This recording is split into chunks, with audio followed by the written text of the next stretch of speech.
Amém. Aos pais e aos vovôs, parabéns pelo seu dia, que Deus abençoe. Que venham mais filhos, né, irmãos, para aumentar o número de membros da igreja. Acompanha aí o exemplo de Madison, né? Madison já está aí se organizando para o próximo, se Deus quiser.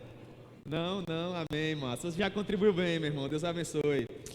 Glória a Deus. Meus irmãos, nessa noite tão especial, vamos abrir nossas Bíblias no Evangelho de Marcos, no capítulo 9, e nós estaremos pensando um pouco acerca dos versos 14 a 28. Marcos capítulo 9, verso 14, a princípio nós leremos do verso 14 ao verso 18, e depois nós vamos lendo um pouco mais à medida que formos avançando. Vamos pensar, irmãos, a respeito do comportamento de um pai que tinha como grande ambição marcar um encontro entre o seu filho e o Senhor Jesus. Essa vai ser a nossa grande aplicação hoje à noite. Como pais que somos, temos o nosso dever de colocarmos os nossos filhos diante do Senhor. Evangelho de Marcos, capítulo 9, a partir do verso 14, o Senhor nos diz assim: Quando eles se aproximaram dos discípulos, viram numerosa multidão ao redor e que os escribas discutiam com eles. E logo toda a multidão, ao ver Jesus, tomada de surpresa, correu para ele e o saudava. Então ele interpelou os escribas: acerca de que vocês estavam discutindo com eles? E um dentre a multidão respondeu: Mestre, trouxe-te o meu filho, possesso de um espírito mudo, e este, onde quer que o apanha, lança-o por terra, e o menino espuma, ri aos dentes e vai definhando. Eu implorei aos seus discípulos para que eles expulsassem esse demônio, mas eles não puderam. Que Deus proponha a sua palavra ao nosso coração. Amém, irmãos? Vamos orar. Senhor, nós somos profundamente apaixonados pelo Senhor. Nós somos o teu povo. Nós somos aqueles que foram comprados pelo teu sangue. Nós nos orgulhamos da família que pertencemos. E nós, ó Pai, gostaríamos de reunir condições para que, através das nossas vidas, nós pudéssemos, ó Deus, contribuir melhor para a expansão do teu reino e para a manifestação da tua glória. Nós somos bem-aventurados porque sabemos, ó Pai, aquilo que tu fizeste por nós na cruz do Calvário. E hoje à noite, ó Deus, nós gostaríamos de aprofundar pouco mais esse conhecimento ao estudar esse texto tão precioso que o Senhor nos propôs ao coração. Portanto, seja misericordioso para conosco e trata com cada um de nós de uma maneira simples e objetiva. No nome de Jesus, amém. Pois bem, irmãos, Jesus se encontrava na porção inicial do seu ministério, ou melhor, na porção final do seu ministério. Esse era o terceiro ano do ministério público do Senhor Jesus. Ele se encontrava na região próxima à Galileia, mais precisamente em Cesareia de Filipe, ou Cesareia Marítima, uma região portuária. E Jesus, sendo ali ladeado pelos discípulos, pregava o Evangelho. Essa porção do ministério do Senhor Jesus era uma porção peculiar, porque a partir desse momento ele visitaria pela última vez a Galileia e então partiria para a Judeia para ser crucificado. Portanto, as pessoas que estavam encontrando com o Senhor Jesus a partir desse capítulo 8 e 9 do Evangelho de Marcos, estavam se encontrando com ele pela última vez enquanto um personagem histórico. Grosso modo, seria como que se essas pessoas tivessem uma última oportunidade de, tendo contato com Jesus, ter as suas vidas transformadas por ele. Portanto, Jesus pregava o Evangelho e em dado momento ele percebeu que havia chegado o momento de viver uma experiência marcante na sua vida, que seria a transfiguração. Portanto, Jesus reuniu aqueles discípulos que faziam parte do círculo mais íntimo, e é bem interessante nós percebermos isso, mesmo Jesus sendo Deus, haviam pessoas que eram mais peculiares, que eram mais caras ao seu coração. Dentre todos os discípulos que o acompanhavam, em dado momento ele escolheu 12, e depois dentro do grupo dos 12, haviam 4 que estavam sempre próximos do Senhor Jesus. Hoje pela manhã o pastor Rony pregava de uma maneira muito poderosa acerca de como o Senhor Jesus ressuscitou a filha de Jairo, que era o líder de uma das sinagogas em Israel. E como Jesus pontuou que apenas alguns discípulos participariam de mais aquela aventura maravilhosa onde Jesus estaria realizando um milagre prodigioso. Nesse momento, quando Jesus subiria em um daqueles montes da região de Cesareia, apenas os discípulos mais íntimos o acompanhariam: Pedro, João, André. Portanto, irmãos, nós aprendemos uma coisa muito interessante aqui, que seria muito salutar para nós se nós estivéssemos dentro desse grupo que está mais próximo do Senhor Jesus. Dentro de toda a progressão bíblica, sempre houve homens e mulheres que andaram muito próximos a Jesus. Eu já citei esse texto quando nós estudávamos a palavra quinta e sexta-feira, e agora eu reitero. Dentro do saltério há uma porção das Sagradas Escrituras que, se nós não lermos com algum cuidado, essa porção não vai falar com a propriedade que tem. É o Salmo 103, versículo 7, onde está escrito que Moisés conhecia os caminhos do Senhor, enquanto que a população de Israel, enquanto que a massa do povo apenas observava os prodígios. É maravilhoso, irmãos, ver quando a coisa está acontecendo, quando o poder de Deus está se manifestando, mas a algumas outras pessoas é dado a sentar-se à mesa do projeto, para que Deus naquele momento lhes manifeste os seus caminhos. E como seria interessante para nós se nós orássemos nesse sentido, para que Deus se revelasse mais a nós, para que nós estivéssemos mais próximos dele, mais afeitos à sua glória, mais sensíveis à sua voz, para que nós estivéssemos de fato onde ele está atuando, onde a coisa está acontecendo, não observando meramente o estardalhar dos fogos, por assim dizer, mas a maneira com que o Senhor Jesus escreve, de uma maneira pontual, aquilo que de fato vai acontecer.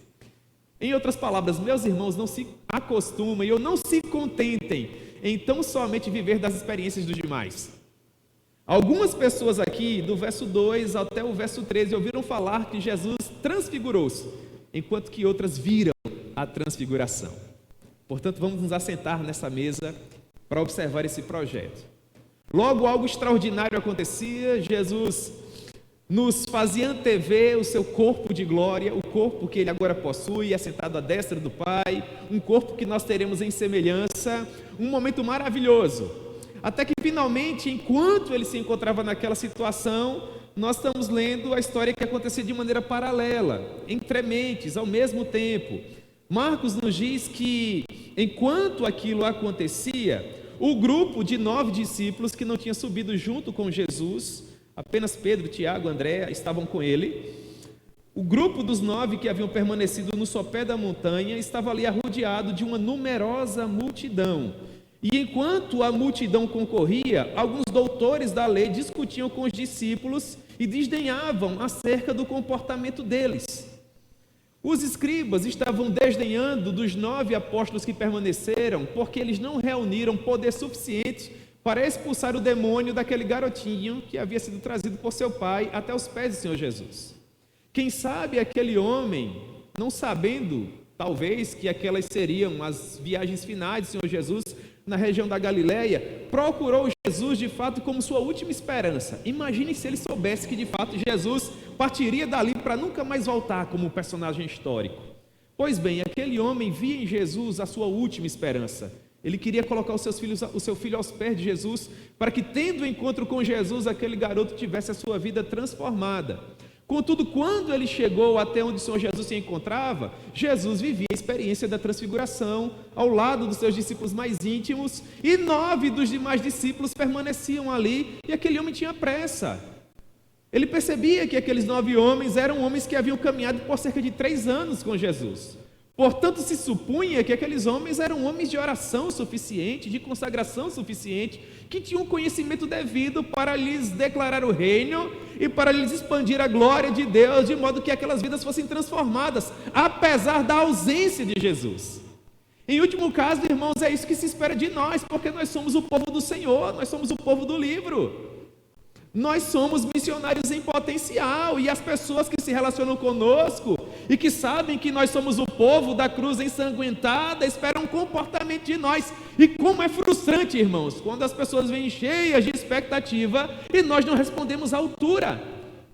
Quando as pessoas veem um aspecto de piedade em nós e de abnegação e de vida com Deus, e quando se relacionam conosco de uma maneira mais íntima, percebem que nós não somos lá tamanha coisa. Não é frustrante isso? Aqueles que de fato são apaixonados por Jesus se frustram com isso, e isso lhes maltrata o coração, porque nós queremos, irmãos, apesar de nós, das nossas falhas, dos nossos somenos, das circunstâncias que norteiam as nossas vidas, mostrarmos para as pessoas que, apesar de não sermos os melhores, os mais desenrolados, os mais estudiosos, nós somos apaixonados pelo que fazemos. para que os pecadores venham até nós e, quem sabe, digam assim: de fato ele não é o mais estudioso, ele não é o mais inteligente, ele não é o mais elaborado, mas ninguém pode dizer que ele não é apaixonado, que ele não busca ter uma vida de santidade, que ele não busca ter uma vida de renúncia. Infelizmente, nessa história em especial, não foi o que aconteceu. Os discípulos não conseguiram expulsar aquele demônio e os escribas não perderam a oportunidade de fazer chacota com eles, de impor-lhes isso no rosto. Não sabiam eles que Jesus estava bem próximo, e quando Jesus chegou e todo aquele cenário estava montado, as pessoas ficaram maravilhadas.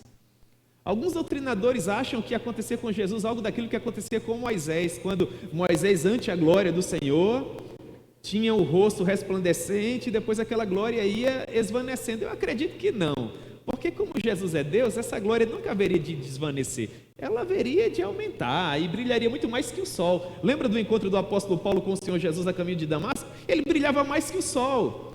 Na verdade, o que me chama a atenção aqui é o aspecto de santidade que provavelmente norteava o comportamento de Jesus. As pessoas olhavam para Jesus e viam nele santidade, e elas ficaram tão profundamente tocadas com o comportamento de Jesus que aquilo lhes chocou. Houve um pregador que viveu no século XIX, e ele agrega muito à minha vida. Todos os dias eu leio a Bíblia com base em um guia de leitura que foi escrito por ele há muitos séculos atrás. O nome dele era Robert McCain. Ele morreu com 29 anos de idade. Ele era tão apaixonado por Jesus que morreu muito jovem, de tanto que ele se doou à obra. É dele a famosa frase que diz: Deus me deu uma mensagem e um cavalo, e eu matei o cavalo. E agora, o que eu faço com a mensagem?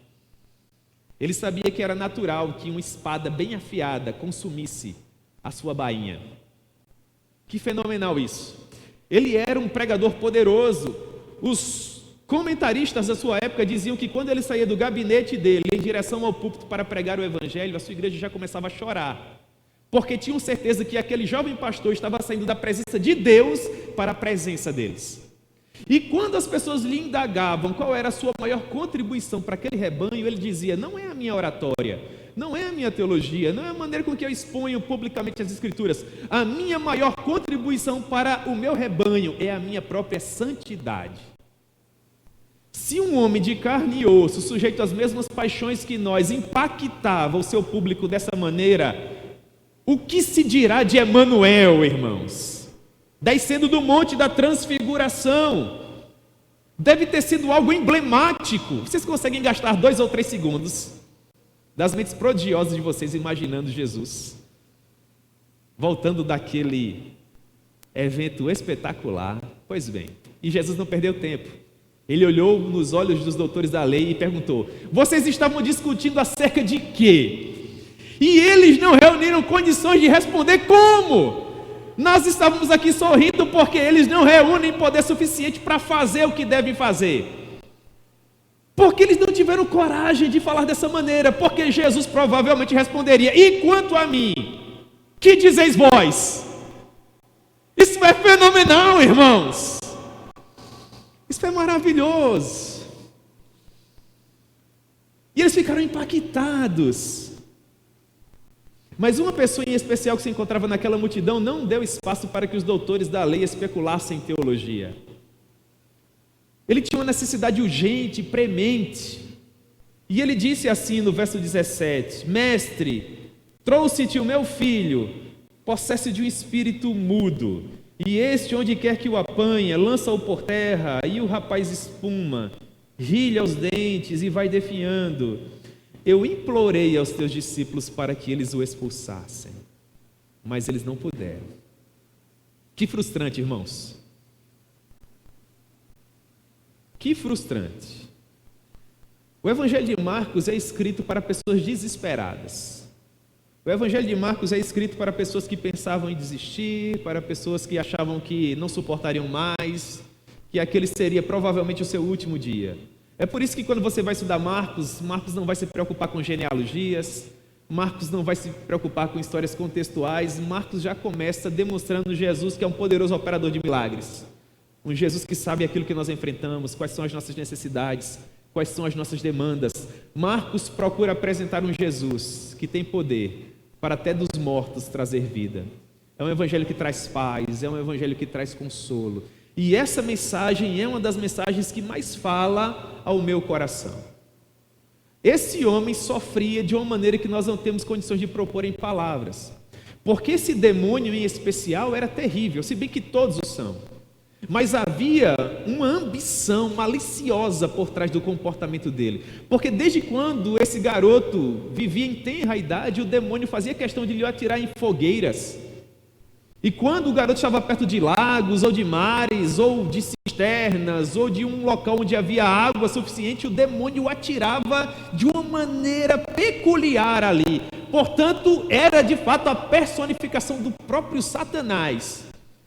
E eu ficava imaginando qual seria o cotidiano desse homem, sem paz para ir trabalhar, sem paz para tirar uma soneca após o almoço, porque em qualquer momento ele pode ir acordar-se com o filho dentro de uma fogueira, ou com o filho se atirando dentro de uma lagoa, ou dentro de uma cisterna. Eu fico imaginando um garoto que era apenas pele e osso, maltratado, espoliado, injuriado, que quando caminhava pelas ruas empoeiradas de Cesareia Marítima, as pessoas diziam: lá vai o endemoniado, que faz parte daquela família quebrada, frustrada. Como deve ser terrível não conseguir comer, não conseguir beber, não conseguir dormir. Se um mero resfriado nos retira a paz de nós que somos papais e mamães, imagine um filho miseravelmente endemoniado. Mas havia esperança, havia saída, um povo com uma mensagem revolucionária se encontrava ali. E aquele homem não mediu esforço, sabe Deus o que ele teve que passar para chegar até ali, e ele apresentou o seu filho a 9 homens que caminhavam há 3 anos com Jesus. Homens que haviam sido treinados para isso, que haviam se preparado para isso, e eles não conseguiram fazer, irmãos. É tão frustrante para mim, não é para vocês? Como é frustrante quando a coisa não acontece no púlpito, como é frustrante quando a coisa não acontece no evangelismo, como é frustrante quando a aula não flui, irmãos.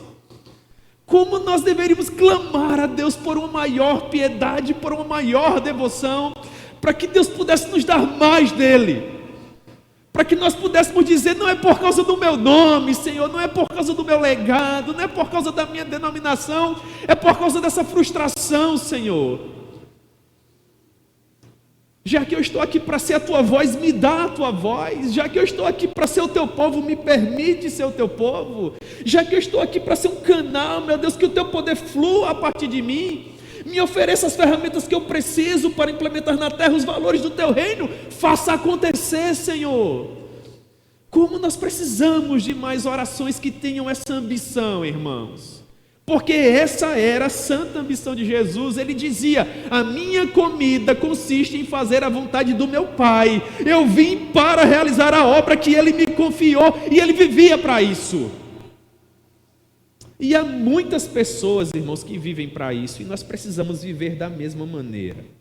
Portanto, no verso 19 está escrito: palavras de Jesus: ó geração incrédula, até quando estarei convosco? Até quando eu vos sofrerei? Tragam a criança. E trouxeram a criança até Jesus. E quando o demônio viu a Jesus, imediatamente agitou a criança e o jogou na terra. E a criança começou a espumar. E enquanto aquilo acontecia, Jesus se aproximou do pai da criança e perguntou: há quanto tempo o seu filho sofre esse mal? E aquele homem respondeu: desde que ele era uma criancinha. E muitas vezes o demônio lança o meu filho no fogo, Senhor, e depois lança o meu filho na água. Esse demônio quer matá-lo, mas se tu podes alguma coisa, tenha misericórdia de nós e nos ajude. Ao que Jesus respondeu: se eu posso. Na verdade, tudo é possível ao que crê. E imediatamente o pai do menino exclamou, chorando: eu creio, mas ajuda-me na minha falta de fé. O que nós temos aqui, irmãos? Nós temos Jesus dizendo para nós no verso 19 que nós deveríamos clamar cada vez mais por uma maior sensibilidade, para que Deus colocasse uma maior paixão em nosso coração pelos perdidos. A nossa irmã Débora, de uma maneira tão bonita, nos falava a respeito da situação da nossa região. Perceba, nós somos o terceiro estado menos alcançado de todo o Nordeste. E das 4 cidades que ela mencionou, 2 estão num raio de menos de 100 quilômetros de Campina Grande. Riachão, Pilõezinhos, mas além delas 2 nós temos Santo André, Parari, Gujão, na mesma situação. Menos de 100 quilômetros, irmãos. E como ela mencionou, nós somos um povo que detém tanto conhecimento, nós somos um povo tão elaborado. Mas até quando Jesus vai olhar dos altos céus pessoas que não conseguem discernir, espiritualmente falando, a mão esquerda da mão direita, sem o esclarecimento? Nós precisamos nos envolver mais, em nome de Jesus. E é por isso que Jesus dizia: ó geração incrédula, até quando estarei convosco? Até quando vos sofrerei? Até quando situações que já deveriam ser resolvidas por vocês ainda não são resolvidas? Pela falta de piedade, pela falta de consagração, pela falta de oração, pela falta de dedicação. Então ele diz: tragam a criança. E trouxeram a criança. Versículo 20: quando o demônio viu a Jesus, agitou a criança violentamente e a atirou por terra. E o garoto começou a revolver-se e a espumar. Seria um quadro semelhante à epilepsia, onde a pessoa fica com o corpo rijo, ralhando os dentes, espumando, sem o controle das suas faculdades, tendo espasmos violentos, uma situação terrível. Quem já viu um ataque como esse sabe como uma pessoa que é acometida dessa enfermidade sofre. Agora imagine isso sendo provocado por um demônio, que vem para matar, para roubar, para destruir. E Jesus, irmãos, controlando toda a situação, mesmo sabendo que aquele pai de família se encontrava desesperado, conversa com ele. Jesus muito provavelmente queria nos impactar com essa história, porque nós conhecemos Jesus. Jesus não é como alguns pseudo-pastores que nós temos por aqui, que são verdadeiros achaques, mentirosos, que ficam entrevistando demônios para ter popularidade. Jesus não faria isso. Jamais, ele não tem prazer no sofrimento de ninguém. Mas Jesus queria nos mostrar como o mundo espiritual é terrível, como o tentador é maligno, como ele é asqueroso e como nós devemos ser soldados constituídos, irmãos, valorosos, preparados. Há quanto tempo isso acontece? E aquele homem em frangalhos diz: desde que ele nasceu, Senhor, desde que ele começou a dar os primeiros passos. A expressão grega que ele usa para desde tenra idade aponta, irmãos, para um garotinho que está começando a andar. É a raiz da palavra pedagogia em português. Você consegue imaginar uma cena dessa? Uma criança de colo, numa situação miserável dessa? Mas não é meramente jogar a criança no chão e sujá-la de terra.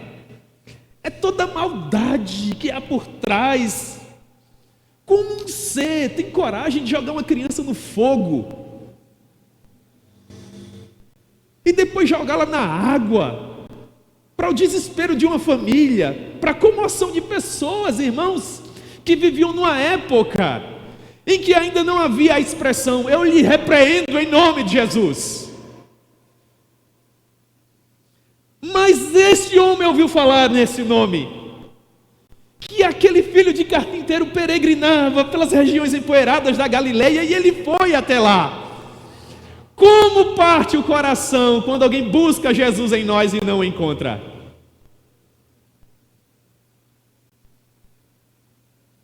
Mas o mestre havia retornado, e algo extraordinário haveria de acontecer, porque quando Jesus está presente, irmãos, nada permanece da mesma forma.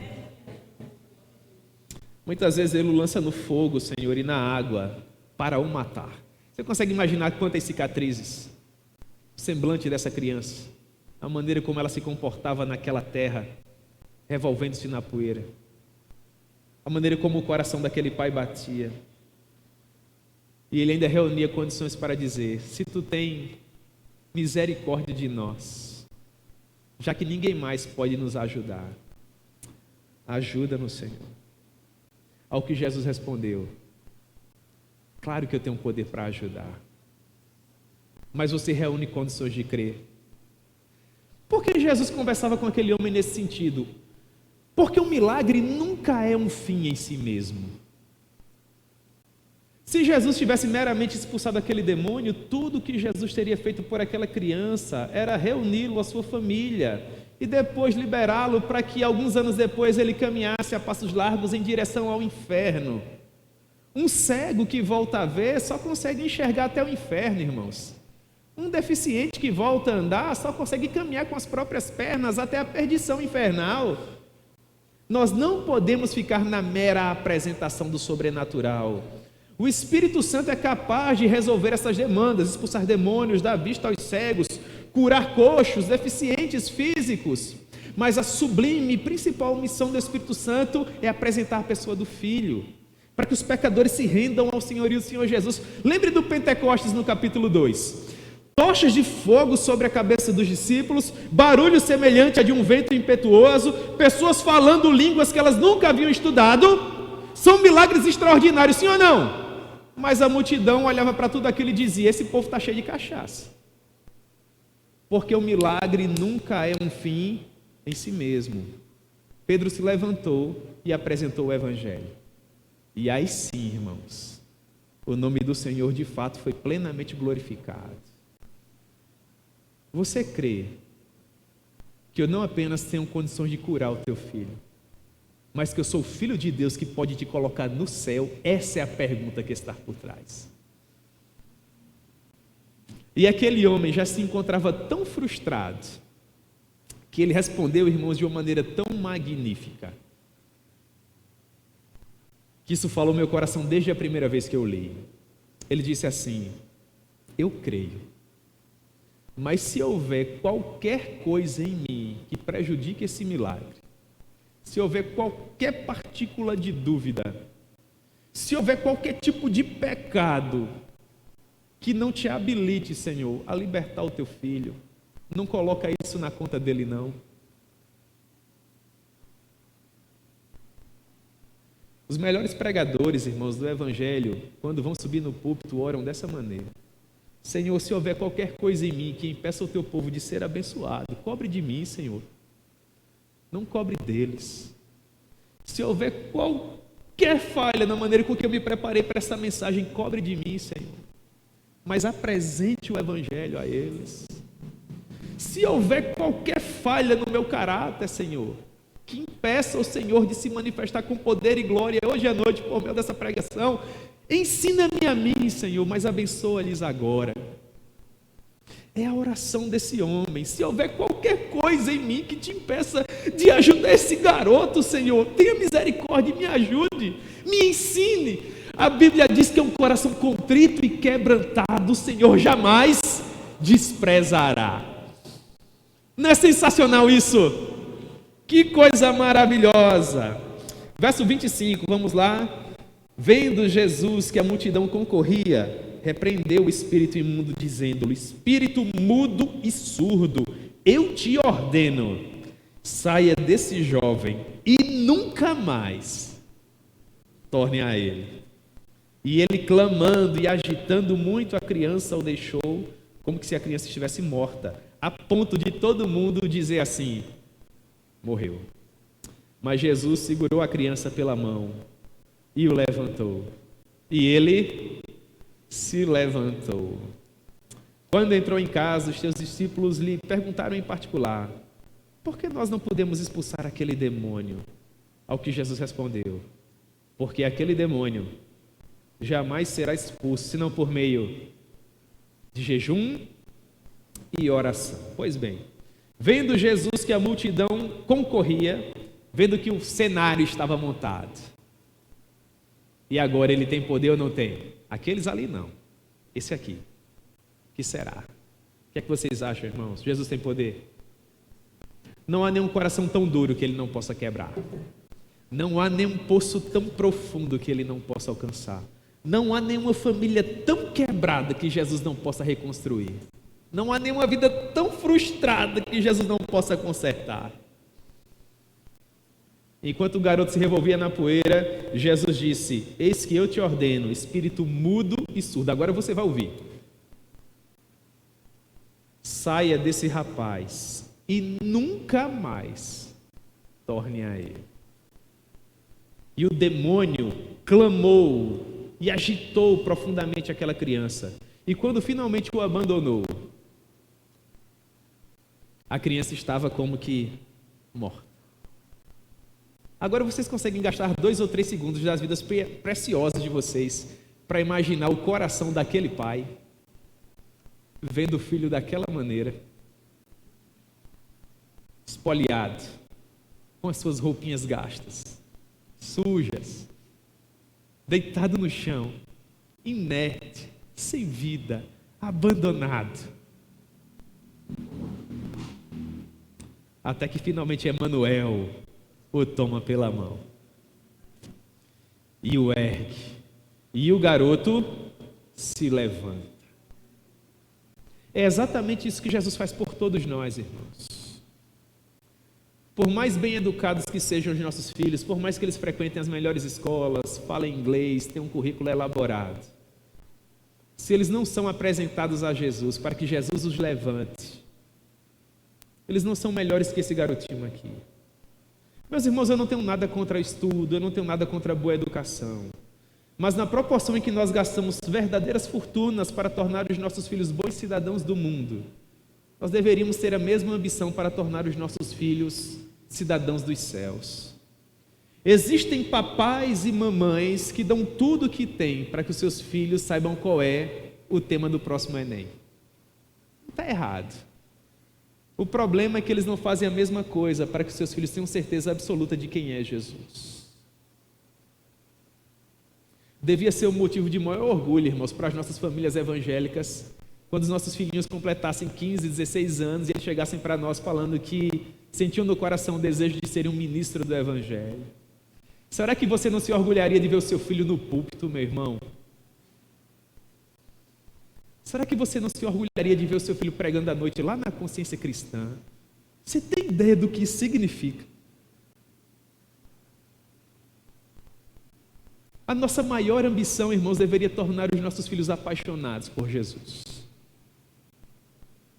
Será que você não seria um papai e uma mamãe felicíssimo se a sua filhinha de 16, 17 anos, em dado momento, falasse para você que Deus colocou um determinado país no coração dela e que ela quer usar a vida dela para servir como um farol para iluminar aquela nação, uma ponte para guiar aquelas pessoas até a cruz ensanguentada do Senhor Jesus?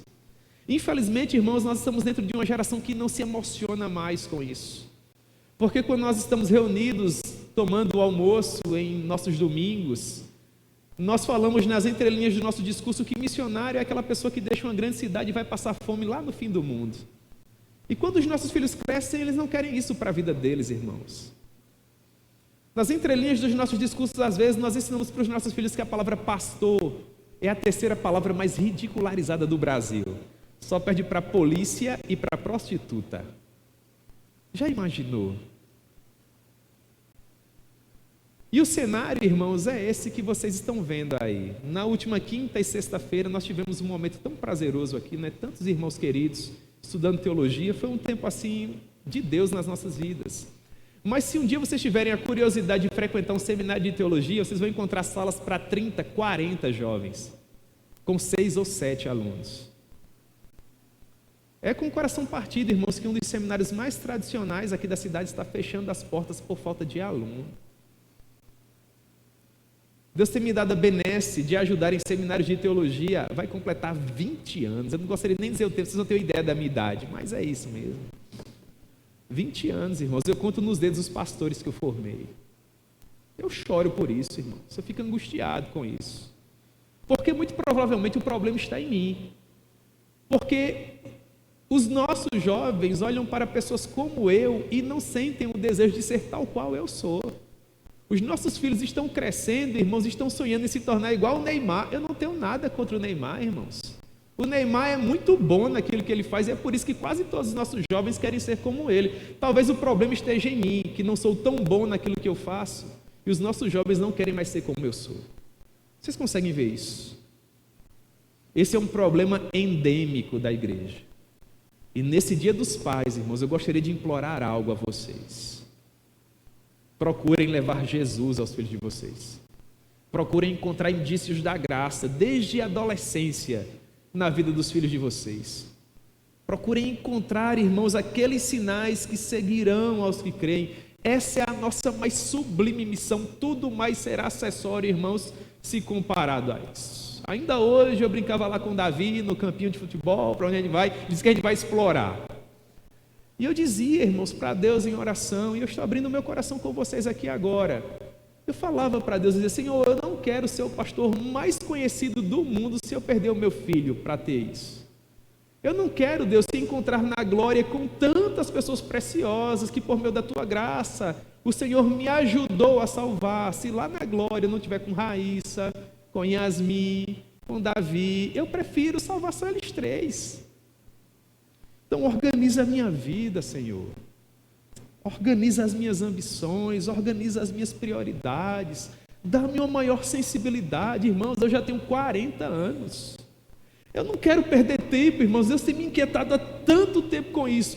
Vocês são testemunhas disso. Há quanto tempo eu não subo nesse púlpito e digo para vocês, irmãos, não percam tempo. Irmãos, cuidado para um dia não olhar para trás e perceber que a vida não valeu a pena. A vida tem pressa, irmãos. A vida passa depressa. Onde a gente chega, eu e Raíssa, o pessoal fala como Yasmin cresceu, como ela está grandona. O povo já confunde Yasmin com Raíssa. Eu até confundo também. E eu percebo, irmãos, que aquilo que eu poderia fazer pela minha filha está passando. Que ela vai se tornar uma mulher adulta. E eu não vou ter mais influência sobre ela. De que adianta, irmãos, pregar tanto, fazer tanta coisa? Ativismo não é sinônimo de vida bem aproveitada. Tem muita gente que está muito ativa, mas que quase não contribui. Tenham cuidado, irmãos, fazer muito não é sinônimo de contribuir muito. Tem muita gente fazendo muito, mas contribuindo pouco. Quantos grandes homens de Deus, irmãos, estão salvando o mundo inteiro, mas infelizmente não temos filhos. Vai ler a história de Samuel. Será que você não chora lendo a história de Samuel? Final do ministério de Samuel, ele reúne as 12 tribos e diz: a quem foi que eu enganei? A quem foi que eu defraudei? De quem foi que eu tomei o jumento? De quem foi que eu tomei o boi? E as 12 tribos tiveram que dizer: tu és um homem de Deus. As mesmas tribos que disseram: nós precisamos de um rei, porque os teus filhos não andam nos teus caminhos.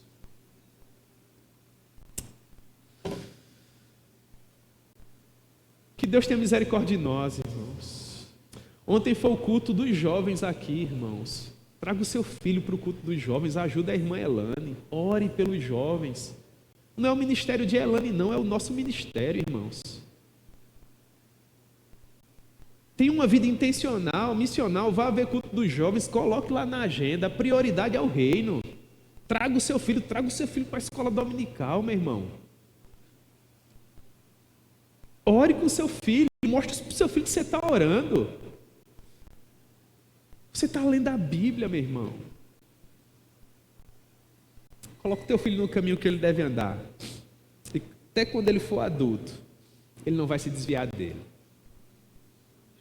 Amém? Pois bem. Os discípulos chegaram para Jesus e perguntaram: por que é que a gente não conseguiu expulsar esse em especial? Aí Jesus falou assim: porque para expulsar esse tem que orar. E tem que jejuar. Como é que a gente faz, irmãos, para tentar auxiliar os nossos filhos a não perderem a fé ao longo do caminho?